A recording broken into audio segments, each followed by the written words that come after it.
So while we're waiting, as I stated on my stream earlier today, my only real concern is for Nick and for his kids, and their a positive outcome here, and that's largely going to be up to Nick. Yep. Let's see. Pin. Hang on a second. Oh, there we go. Let me rearrange my screen here. There we go. All right.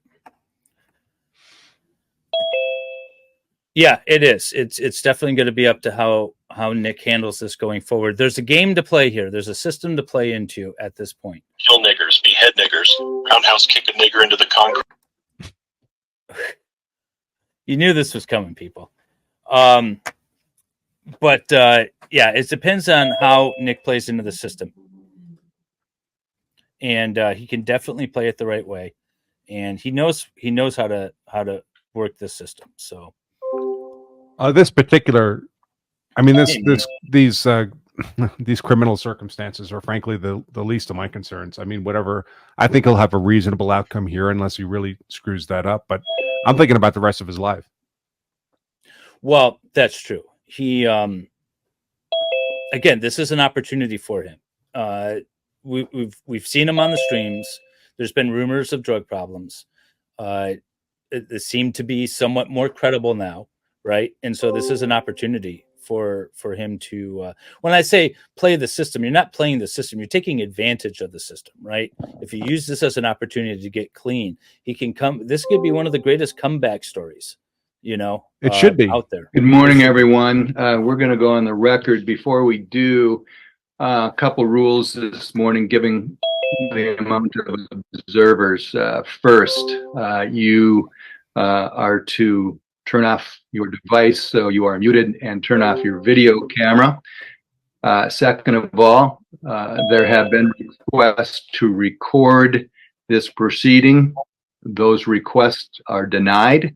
The rules, general rules of practice prohibit any recording other than the official record of the judicial branch, which is recorded by a certified court reporter. I imagine that transcripts can be available. That's under General Rule of Practice 42 or 4.02, Subdivision 5 at Prin 5. I need to tell everyone that a violation of that rule could lead to contempt proceedings. We are on the record in 34 CR. For the record, I have an email. And Madam Clerk, if you can disable that, the buzzing or bell noise each time someone joins us, court would appreciate that. This is the state of Minnesota versus Nicholas Robert Rekieta. Am I saying that correctly? You've told me before. Yes, sir, Rekieta. I have your date of birth is December 16, 1981. Yes, sir. Currently reside at 12291.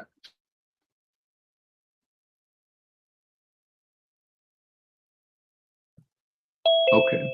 Your appearance today is based on 3 counts to a complaint order for detention. The record should reflect that Alex Kornahachi appears for the state of Minnesota. Mr. Rekieta, you are self-representing yourself at this point? Yes, sir. Okay. Count 1 is second-degree possession, 25 grams or more of cocaine or methamphetamine. This is in violation of Minnesota Statute 152.022, Subdivision 2, Prin A, Prin 1. The maximum sentence for that count is 25 years in prison and/or a $500,000 fine. Count 2 is possession of ammunition or any firearm with the user of controlled substances. This is a gross misdemeanor, so the maximum sentence is 364 days in the Kansas County Jail and/or a $3,000 fine. Count 3, endangerment of a child when present with a sale or possession of a controlled substance. Again, a gross misdemeanor. Maximum. Get all your coke out, Nick, and kill yourself, you stupid motherfucker. I'm going to warn everyone again, this is a court proceeding. If you were in a courtroom with me, the would remove you. So Any Judge, violation of that will be removed. Ms. Block?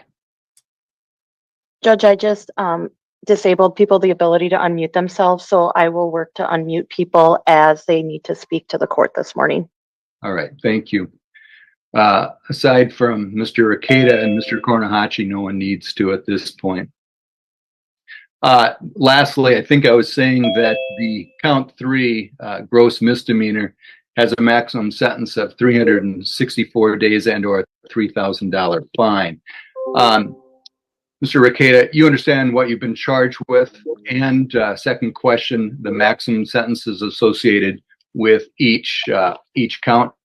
Yes, Your Honor. All right. Now, I don't mean to insult your intelligence given you are an attorney, but it's important that I know that you understand your rights here. First of all, you are presumed to be not guilty of these charges. It is the state, not you, that has to prove what has been alleged in the complaint with evidence beyond a reasonable doubt. You have a right to trial by jury. All members of the jury would have to agree that the state had met its burden of proof beyond a reasonable doubt before you could be convicted. You have a right to counsel. You have a right to represent yourself, of course. If there's a trial, you could give your side of the story and testify, but you also have the right to remain silent. Indeed, you don't have to prove anything, so you don't have to say anything. If you remain silent, the judge can't make a comment about that. The prosecutor can't make a comment about that, nor can the jury take that into consideration. You have a right to confront, challenge, or cross-examine anyone who testifies against your interest. You have a right to call witnesses and the power of subpoena. You have a right to all of the state's discovery before trial, and including exculpatory information and evidence. And at the end of the day, if you think the court made some mistakes or a jury made some mistakes, you have a right to appeal. Any questions about those rights as I've explained them? No, Your Honor. This is a Rule 5 hearing. Sometimes we call it a bail hearing. We'll set this for a Rule 8 hearing. Under the rules, you have a right to have that hearing within 14 days of today's hearing, but you could waive that as well, given your right to seek counsel if you so choose. Do you want this scheduled within 14 days, a Rule 8? No, Your Honor, I'd like to waive that. We can combine it into a contested omnibus hearing. That would work. All right, so we could, for today's purposes, combine Rule 5, Rule 8? Yes, sir. All right. And before you ask for a speedy, you want to hear what the state is requesting as far as release conditions? Yes, I'd like to hear what the state is requesting. I didn't say it, but you also have the right to have me read the complaint today. No, I'll waive that right, sir. All right, very well. Mr. Kornahachi, what is the state requesting as far as release conditions? Yes, Your Honor. The state is requesting $50,000 unconditional. In the alternative, we would agree to RPR with standard drug conditions, which would include no use, random testing, no use and possession of firearms, contact probation as directed, don't leave the state without permission from the court, remain law-abiding, keep in contact with probation, and other standard conditions.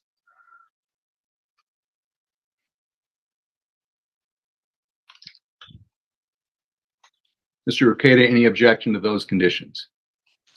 I object to the $50,000 bail. I think it's unduly burdensome and in violation of the 8th Amendment. All right, what about the conditions? Release conditions sound fine. All right, the court will set unconditionally amount of $50,000, cash or bond. Conditionally, you'll be released in your own personal recognizance. In all instances, you need to be law-abiding and show up for all your court appearances. Conditions are as follows: abstain from the use of alcohol or any mood-altering chemicals not prescribed by your physician. That will be subject to random testing. So the court will order that you meet with probation upon your release, sign their agreement, and cooperate fully. You're not to possess any weapons, firearms of any nature, or be in the presence of anyone with a firearm or dangerous weapon. and do not leave the state of Minnesota without prior approval of the court. Any questions about those release conditions? Yes, Your Honor. Did you say 50 or 15,000? 50,000. Thank 50. you, Your Honor. Okay, let me ask this. Do you still want a speedy omnibus, or can it be scheduled in normal course? You rescheduled normal course, Your Honor. Very well. Madam Clerk, do we have a date for that? I'm sorry, Judge, I'm just going to interrupt. This is Katie Block, the court administrator. Do you want this next hearing to be in person or remote? In person. Thank you for the clarification. Mr. Rekieta, you said contested, right? Yes, sir. Okay, so yes, in person.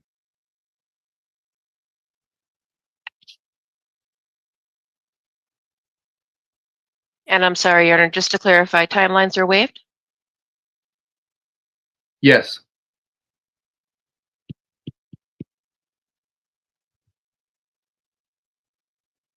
And Madam Clerk, just so the court is aware, Kristen Pierce is handling this case going forward. All right, thank you. You're welcome.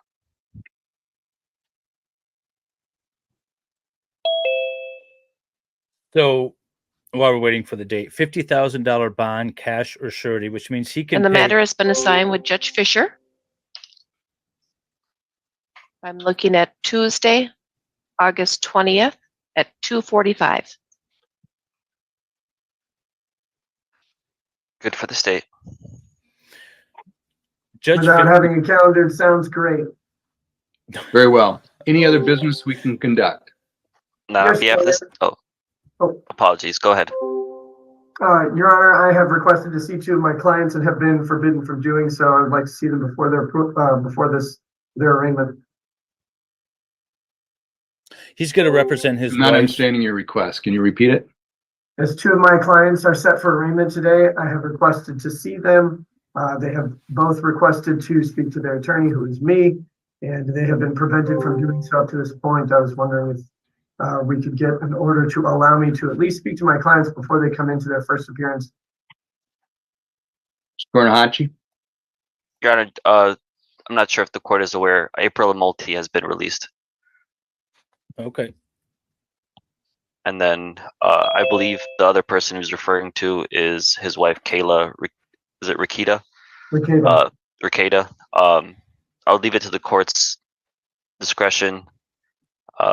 They are charged as co-defendants. I believe she would have to waive any conflict, etc. But I don't take a position. And to be frank, I don't know if that's a waivable conflict at this point, given they are co-defendants. But there's no request from the state that obviously they are married, so there's no request that they be separated. True? Correct.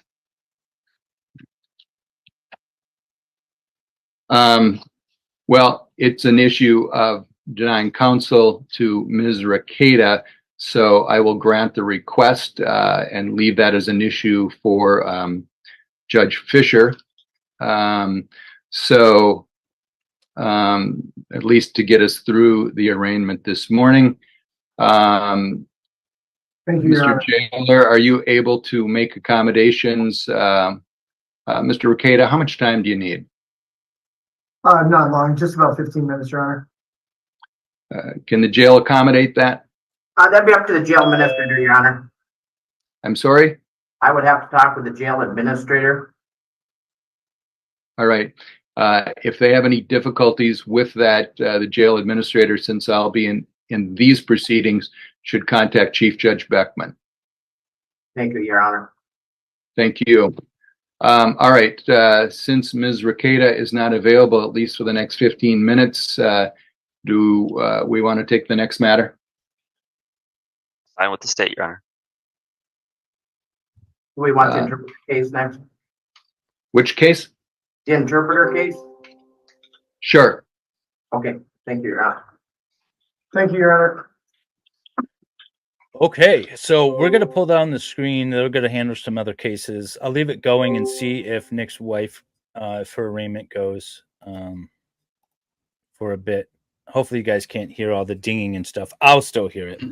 But he's got $50,000 cash or surety bond, which typically would be he can go to a bonding agent and pay about 10%, and then they'll post the rest of it and he'll get out.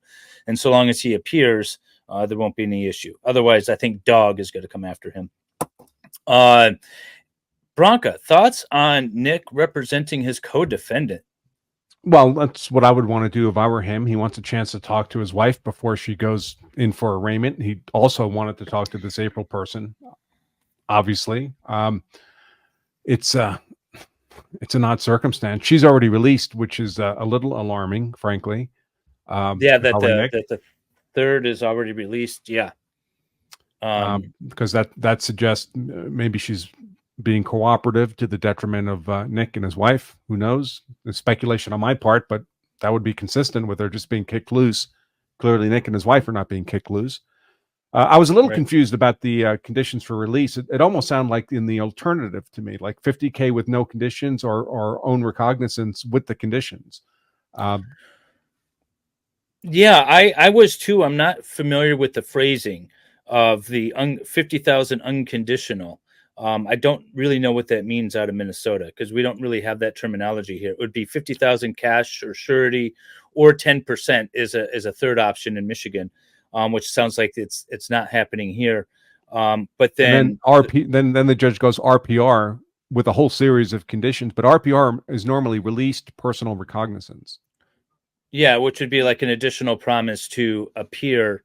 Normally, would be additional like, alternative. Yeah, I don't know. Oh my God, the judge is so loud in my ear. I don't want to log out though. I mean, it doesn't really matter if Nick needs to come up with $5,000. I'm sure he can do that.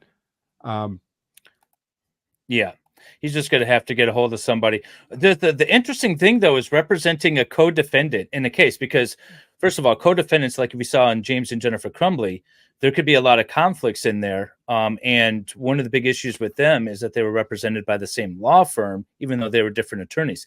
And not everyone's case is perfectly aligned. So there could be a conflict. And now we have the attorney who's also a co-defendant. I don't know if that would be allowed in Michigan. Like the judge said, I don't know if that's a waivable conflict. It's very odd. I've never really heard of that. I'd have to do some digging. I don't see how they can't be in conflict, right? I mean, if either of them had independent defense counsel, one of the arguments defense counsel would want to be able to make is that stuff's not mine. It belongs to the other person. Else is interesting is you saw the arrest was on count 1 and count 2. We knew that. Although it looks like the charge has changed. It's changed. The charge has changed. It's no longer count 1 is now 25 years. Degree. Yep. Yeah. So what happened there probably is, they walk in, they find some stuff. They charge on what they think is, well, at the very least, we have this, and count 5 would have been more than a quarter gram, and it's a quarter gram is nothing, folks. It's, if there's anything there, it's almost certainly more than a quarter gram. So they say we know for sure we have over a quarter gram, so let's make the initial charge on 5th degree possession, and then when they get the stuff back to the police station and they weigh it, they get a weight, and they say, well, the weight's sufficient to qualify as 2nd degree, which obviously is substantially more serious charge, from a 5 max to a 25 max. Yeah, and then they added the count 3 for child endangerment, which I assumed was coming if this stemmed from an issue with the children being around. Kind of saw that coming. So the child endangerment, however, it's a gross misdemeanor, which means that the children, presumably the children weren't injured in any way. They were just around it while that was going on. And that's partly to facilitate all the CPS stuff they want to do, right? So any CPS hearings, they can now say, well, there's a charge of child endangerment here. Right, exactly. What I have a question for the chat is Judge Fisher the judge that's been handling Nick's other case, the civil case, and is that the one that apparently Nick doesn't like? Is that the same judge? Yes, everyone's saying yes. Okay, is that right? That's going to be interesting. So the same judge would be handling a civil case and this criminal case? Yeah, the civil case with monograph. Yeah. Yeah. Huh. So Is that common although where you I've are? listened to her cover it, or I've listened to her proceedings on that case, and I thought she was reasonable. Now, Nick might not like her opinion at the end of the day, but I thought she was a reasonable judge approaching the case reasonably. And so maybe it won't be such a bad thing, although he has said some things about her. So maybe he could get her removed, get a different judge on the felony case. Kurt, what are your thoughts on Nick representing as a co-defendant representing his wife? Well, I share the judge's concerns on the potential conflicts of interest. I think it's fine for the purposes of arraignment, which makes sense. So he gets to be her attorney for the next 15 minutes to give her like just the basic advice. Seems okay to me. But yeah, there's a potential conflict of interest because they're both implicated in the same crimes and they might have defenses that are adverse to each other. So that's potentially problematic. I don't see how they wouldn't. Also, can I just comment on how absolutely insane it was that some person apparently decided it was a good idea to call into a live court proceeding and basically asked Nick to self-harm? I was like, holy shit. Steve, what are your thoughts on that? So Nick says he's representing his wife and they're co-defendants. What are your thoughts on a conflict here? Boy, I can see why co-defendants would want to talk outside the presence of a in a privileged way too. In a privileged way. It's great. Yes. So that's my first thought, and the fact that I really think it's a bad sign that this third person has been released. That indicates to me cooperation. Yep. Law enforcement. Yeah, I don't know. I don't know. I can't imagine that. I think that he is using that to, and I'm just being honest. I don't know this, but he's using that in ability to communicate with his wife to get their stories straightened out before they bring in somebody. So they want to have a heart-to-heart and talk and get. Well, I think it's clever. It's definitely clever. I don't know that it would be allowed to continue beyond this arraignment for sure, but it's definitely clever of him. I don't know if I would have thought of that. Like, oh, I'm going to represent my co-defendant, so let me go talk to her. Right. Here we go. Okay.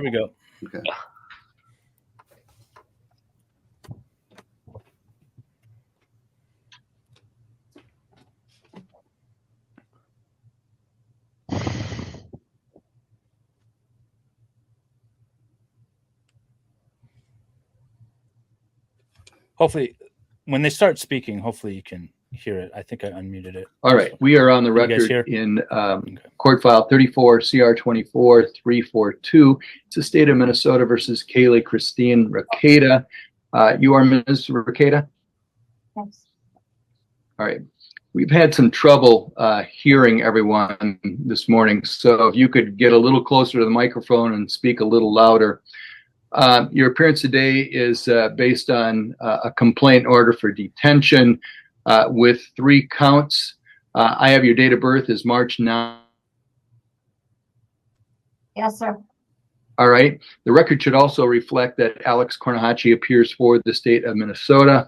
Ms. Rekieta, your current address.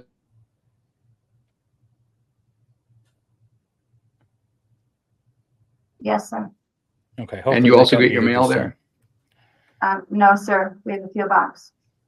All right. What is the PO box to ensure that you get your mail?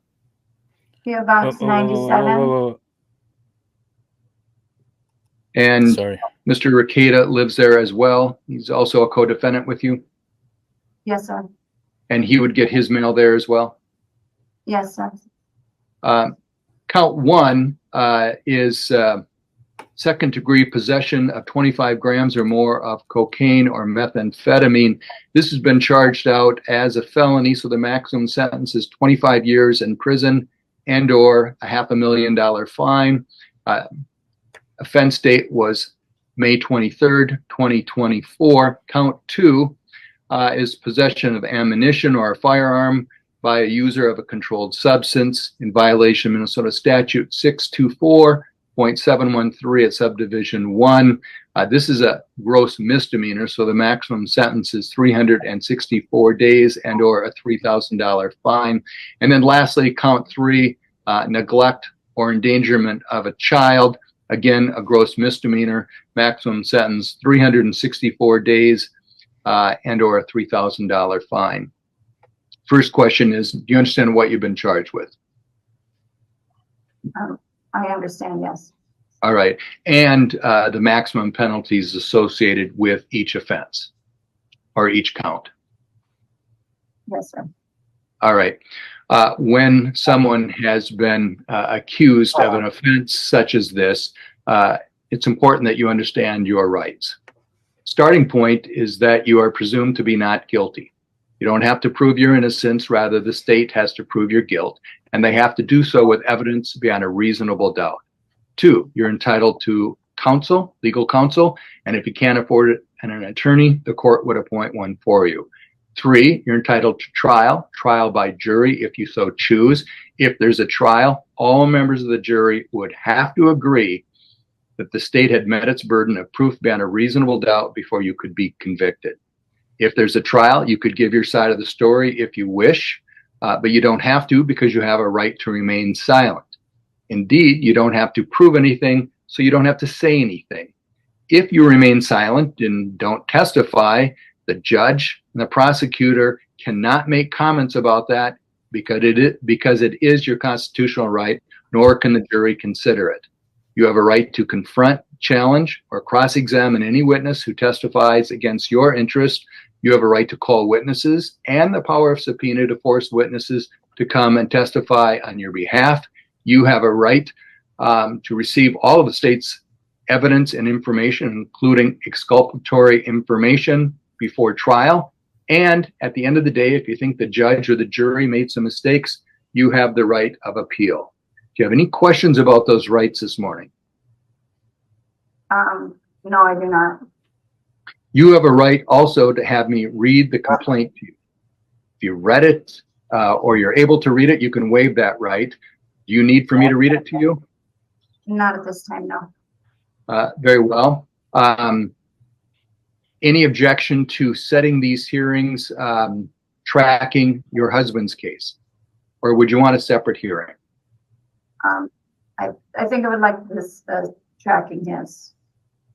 Very well. We will set those and track at the same time. You can change your mind if you'd like.